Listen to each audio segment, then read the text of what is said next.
Донер 17 ғасырда Осман империясында пайда болып, кейіннен бүкіл әлемге таралып, қазіргі таңда фастфуд өнімдерінің арасындағы ең танымал түрлердің бірі. Донер құрамындағы ет пен жеміс-жидектердің үйлесімді дәмі көпшіліктің көңілінен шығып, сүйкімді тағамға айналды. Дегенмен, оның қаншалықты зиян екендігіне адамдардың бәрі мән бере бермейді. Бүгінгі видеода, егер күнделікті донер жейтін болса, адам ағзасында қандай өзгерістер болатындығын айтатын боламын.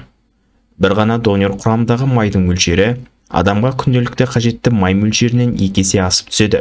Одан бөлек, адам тұтынатын басқа тамақ құрамынан алынатын майды есептесе, тағы да арта түседі.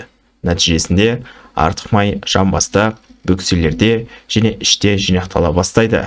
Бұл адамның келбеті мен сымбатын қатты бұзады.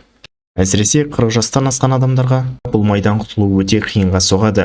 Нәтижесінде, зиянды жолмен жинақталған артық салмақ жүректің қызметін бұзып, болашақта инфаркт және инсульт ауруларына ұшыратады. Британия диетологтардың зерттеуіне сәйкес, аптасына 2 рет донер жеушілер жүректеріне орасан зор зиян алып келіп, таяу 10 жылдықта инфарктке ұшырайтындығын анықтады.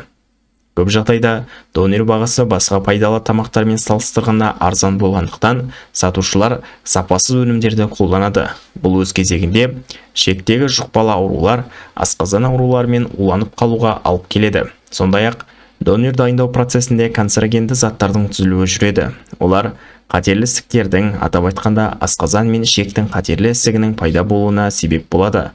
Донер құрамындағы көптеген қоспалар адамның тәбетін ашып тұратындықтан, бұл уақыт өте келе тәуелділікке алып келеді. Қорытындылап айтқанда, донерді тіпті аптасына 2 рет қолдану бірнеше айдың ішінде 4-5 килограммға дейін артық майдың жинақталуына алып келеді. Бұл адамның дене сымбатын құртып семіртеді. Ал семіруге байланысты беттің жалпаюы әсіресе жастарды өз жасынан 5-10 жылға үлкен қылып көрсетеді. Ішкі жағынан да асқазан, ішек, жүрек ауруларына ұшыратып, адам денсаулығына ауыр соққы болып тиеді. Сондықтан, мамандар донерді үй жағдайында ғана майсыз, пайдалы өнімдерді қолданып қана жасауға кеңес береді.